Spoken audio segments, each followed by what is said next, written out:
Hey guys, welcome back to the channel. I hope you are all doing well. As always, we are StarBoyzz 365.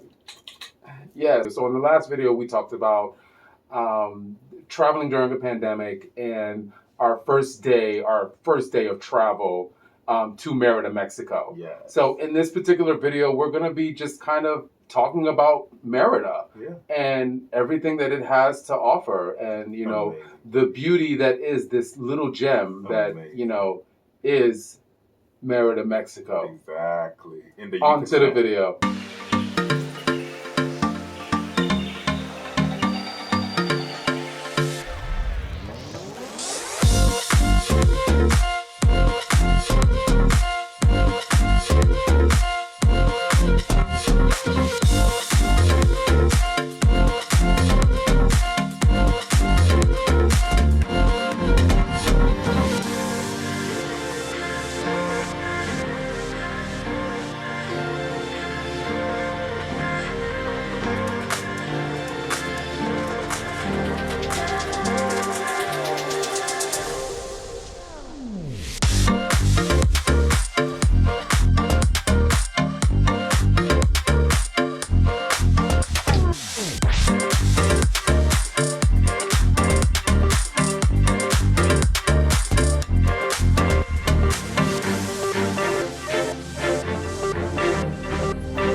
So yes guys, so if you got a chance to check out our last video, you'll see that we kind of left off on a sour note where, you know, we got stuck having chips and soda for dinner.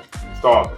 Yeah, we pretty much went to bed starving. So, but hey, you only live once, so you need to experience everything in life. That's how I say.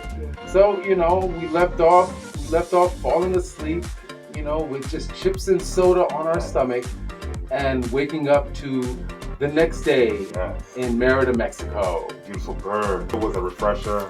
Waking up that day, smelling that fresh air was amazing. Hearing the birds. I'm telling you, the birds, you're going to hear them. They're everywhere. It was amazing. Getting up, the place was just huge. We're going to show clips of it right now. Like, it was just a huge place. We walked. It's like, I got up out of my bed, you know, huge bed, huge bedroom, you know, got up, went into the shower room, like, you know, it's like this nice, just beautiful, spacious, like, just area where you can sit, and then there was like the water could just fall on you, and the water was hot. It was just perfect. Perfect for any Leo out there, any Leo Virgo, Leo, anybody that like to relax, you know, it's just amazing. I'm sorry, yeah, but it was so good, so good. But yeah, walked out, entered, like, you know, the hallway was amazing, the kitchen was amazing, the back area was amazing, your own pool, it was just on point, really on point. And it was only $70 a day. Yeah. Well, at the time that we booked it, it was only, I guess, because a lot of people weren't traveling. Yeah. Prices had really dropped, and crazy. The house was only $70 per day, which for what we got, it was pretty much a steal. Yeah. You know, if I look at it now on Airbnb, I think it's priced at like $100 or more per day. So we got in there at a really good time, so we were able to kind of save money on accommodations. Really good. Yeah, so it was great. But yeah, so, you know, like Alexandra said, you know, we got up, we pretty much kind of did some luxuriation. We walked around, really kind of got a chance to kind of see the property in the daytime. We got a chance to see the back area where the pool was. Yeah. You know, there'll be another video on the whole thing of that. Don't worry, we got something on top of it, so we can't give it all. And it was, you know, it was really nice. It was really nice, beautiful, very beautiful. Peaceful at first. Correct. But anyway. Yeah. But yeah, so that day, you know, my friend had already knew that we had arrived, so she hit me up that day because she knew about the issues from the day before and was like, hey, why don't you guys come over and have breakfast? So I was just like, okay, great. So this was gonna not only be an opportunity for us to get some kind of food in our body, like some kind of real food in our body, but this would have also been an opportunity for us to kind of walk around and kind of get an idea of like what Merida is about and what it looks like. Yes. The one convenient thing about Merida and other areas in Mexico as well is that they have Uber available. Oh my God. Which was, oh my God, Uber, thank you for being in Mexico. Which was kind of like very convenient and kind of a godsend, because one of the things that is really common, no matter where you go in the world, is being scammed when it comes to price gouging on your traveling. You know, whether it be by a bus or a train or a taxi or a car service or anything like that, you're usually going to see price gouging. But this right here, it was great because, you know, Uber, it has its set rates, like it's based on what's going on at the given time of day that you're looking for your Uber. So I thought that was really convenient. However, we didn't take the Uber to my friend's house because we thought, you know, why don't we just use this as an opportunity to walk? Went ahead and we went onto Google Maps and we Google mapped the route to get to where my friend was staying. And the Google Maps has said, oh, it's going to be like a 5-minute walk.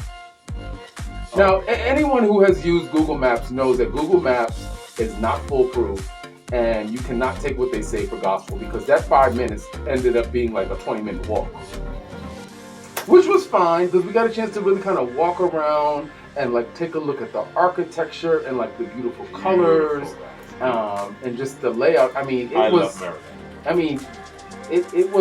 probably had to be like 11 o'clock in the morning, maybe 10 o'clock in the morning, and it was like a ghost town outside, which was one thing which was kind of weird. So it was like Resident Evil during the daytime. Y'all, for real. But nonetheless, it was still like a nice walk. So we walked around and this, that, and the third, and blah, blah, blah. We finally got to our friend's house. You know, she was staying in a very beautiful Airbnb herself. She had planned on staying for like 3 months. So, you know, she had like a nice layout for her and her kids and all that. Hers was like a little bit more of like a modern style. Like I said, like there's kind of like properties that run the gamut over there. So it's like it's something for everyone. So if you still want something that kind of looks modern, they do have houses that are available that kind of cater to the American and European market. But I kind of wanted something that was a little bit more directly correlated to like Mexican culture and just the aesthetic of Mexican living. Yeah, it was. So we went there, and you know, one of her sons was going to be having a birthday the next day, so that was going to give us something to do for the next day. So we had our breakfast, chit-chatted a little bit, and the first thing that we did as soon as we left the house is we went to Walmart, because thank you, Walmart, for food. I refuse to allow myself to have been put in a position again to where I was eating chips and water. Again. Like, you know, I'm supposed to be traveling, and I'm like, you know, I'm kind of like almost like a prisoner, you know, so it was kind of crazy. So like I said, like that's, you know, on top of the Uber thing, another great convenient thing that they have that was available there is they have a Walmart. So, and you guys know Walmart is notoriously known for having any and everything. So it's you know, if you're looking for those necessities that you need, at least you know that there is a Walmart out there in Merida, Mexico. So that was very, very convenient. And you know, from there we just continued to kind of walk around, and we'll show you clips and videos. Walked around, looked at the sites. They had this beautiful park. I forget what the name of the park was, which is very Central Park. It was, you know, something Central. Yeah, we'll put it in the name. We'll pull up the name, and we'll put the name here. But it'll be right here. They had the beautiful like common area, you know, park that has like all of like the shops and stuff like that surrounding, and like there's banks and there's like, you know, Burger Kings, like if you're looking for a Burger King or a Subway, 7-Eleven, like, you know, they had all of those things kind of surrounding it. And of course they had the notorious Merida sign. So, you know, like these signs are common no matter where you travel. Exactly. You'll always be able to find like this sign somewhere, and they're all over Mexico. So this was the one that we found that was in Merida. We'll show you a picture of that. And so, you know, it was pretty much that. I think we, you know, we did go to Walmart and pick up some food, but we ended up going out and going to get something to eat. So the one thing that I will have to say is that in Merida, the common cuisine is Yucatanian. So which is great. I mean, you're experiencing something new and this, that, and the third or whatever. But the few spots that we went to, it was like, I'm a man and I like to eat. It wasn't that impressive. Like the food wasn't that impressive, and I think it's because you need to have more of a raw palate. Yeah. If you are one that is like, used to like spices and like well prepared cuisines and stuff like that, like you might find that the food in Merida is kind of not that impressive. It's kind of like Beyonce said, you got to make sure you have hot sauce in your bag. You have adobo, salt, pepper, a couple lemons, some limes, some extra peppers, some onions. You want to make sure you have all. You might want to just bring a grocery tote with you when you go to eat, so you can season your food properly. Not everything that we tried was like horrible. Yeah, and that's true. Not everything. But for the majority of the time. Yeah. For the majority of the time, it was it was that, and it was a lot of it was tacos and things of that nature. Eggs, potatoes, like lettuce. Like I love the vegetables and stuff. Like, don't get me wrong, but a lot of stuff was ham based too. I didn't understand. Yeah. Ham based. It was ham. Oh, ham. Yeah. That's what I was gonna say. Like one of the most common things on there is cochinita pibil, which is it's prepared a certain kind of way, and it's turkey, I believe. So you're not going to really find a lot of poultry, and you're not going to really find a lot of chicken, which was kind of weird. Yes. And you have some steak options, but a majority of the things that they eat is kind of like turkey based, and they use pork as well. So that was all that, but the food, it was just it wasn't really that impressive, and extremely carb heavy, because there's a lot of breads and a lot of doughs and a lot of carb heavy type foods. Yeah, tacos and bread and what else do they have? Pizza, like a lot of stuff. So like even like that too. Even more modern stuff. Yeah, it's like not modern stuff, but more kind of Western foods. Correct. Like the hamburgers and the pizzas, like all that stuff is still available. So they like their bread, because a lot of these, and grant you, like a lot of these communities, I get it, because a lot of these communities, they use a lot of breads and rices and like things of that nature, because it's filling. Correct. And they can't always afford to get like a lot of meat and a lot of things like that. So that's why a lot of these meals are usually like heavy in starches and carbohydrates and all of that stuff or whatever. But that's neither here nor there. Correct. So after we got around to doing that, I went and I met up with my friend, and we just went around and just did some running around, looking for stuff for the party for her son. The one thing that I could say, as far as Merida is concerned and other places, is that they had a lot of resources available.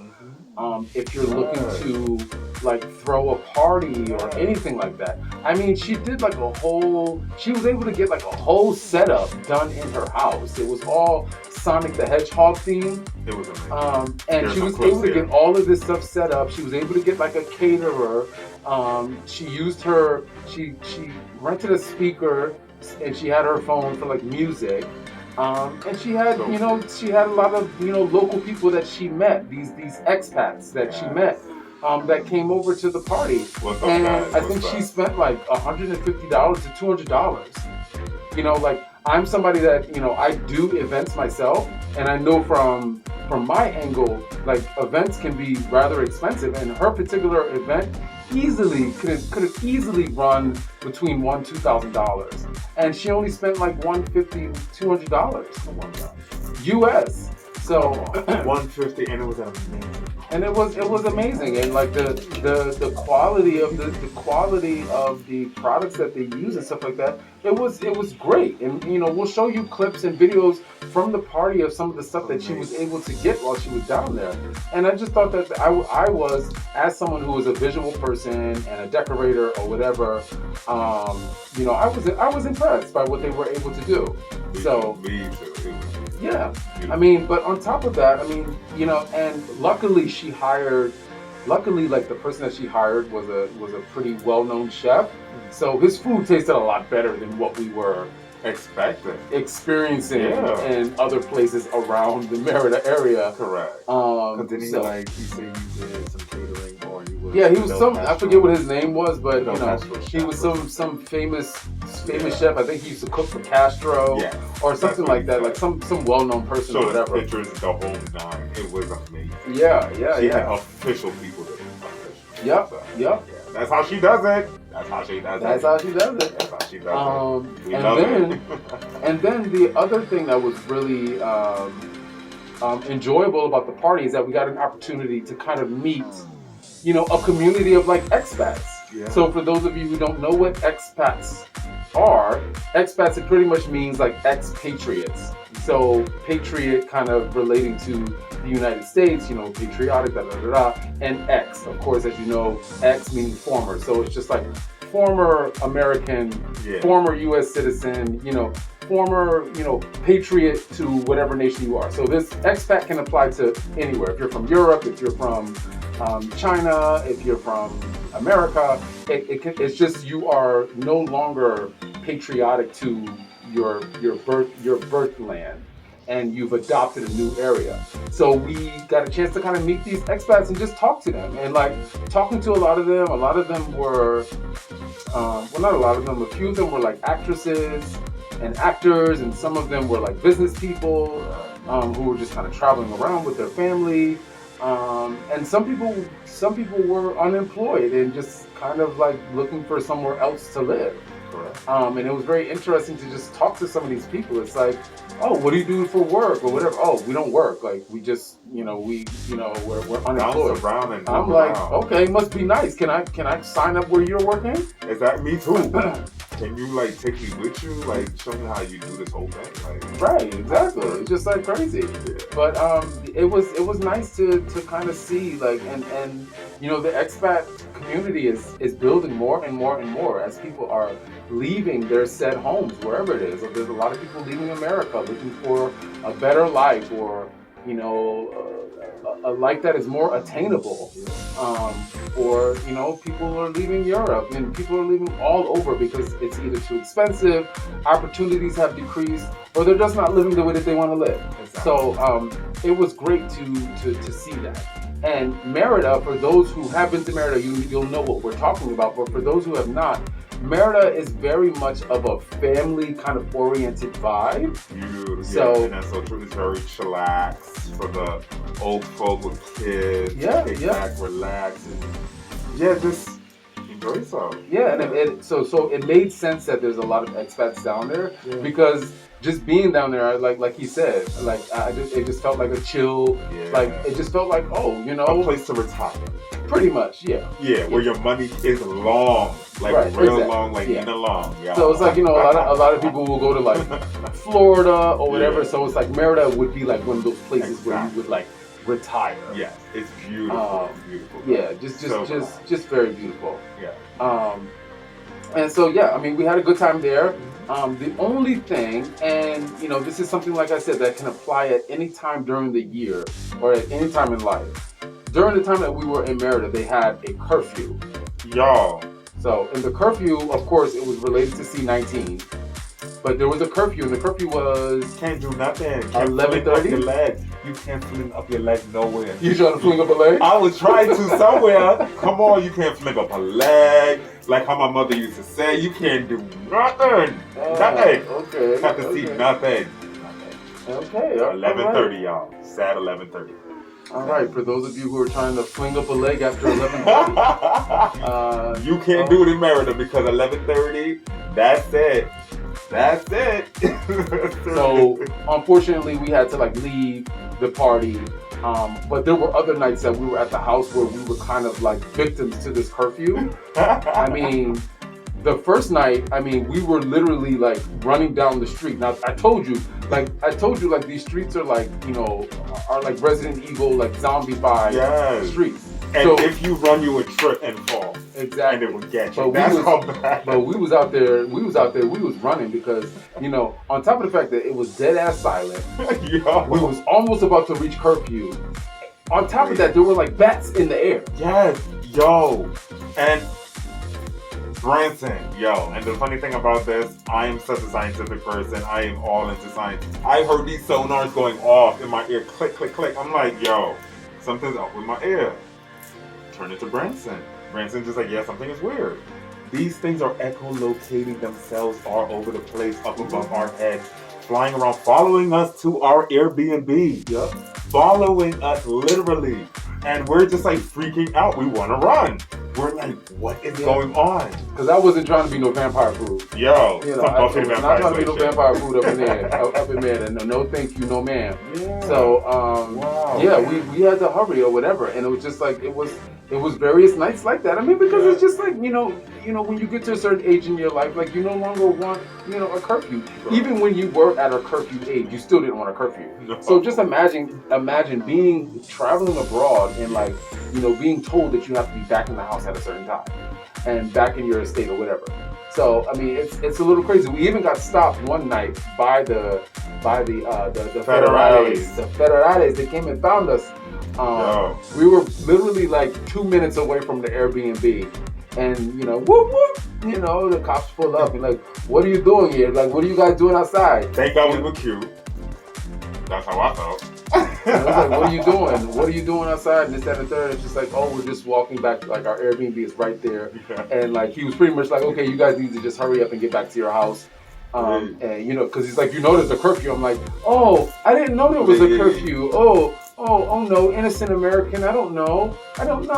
So, and but down there it didn't seem like they were really messing with like travelers. They were more so messing with the people that, the residents of Merida, and making sure that they weren't out and about and like doing this, that, flinging up a leg, doing whatever after hours. So, pepper seeding it all over the place. Right, pepper seed. Okay. But so.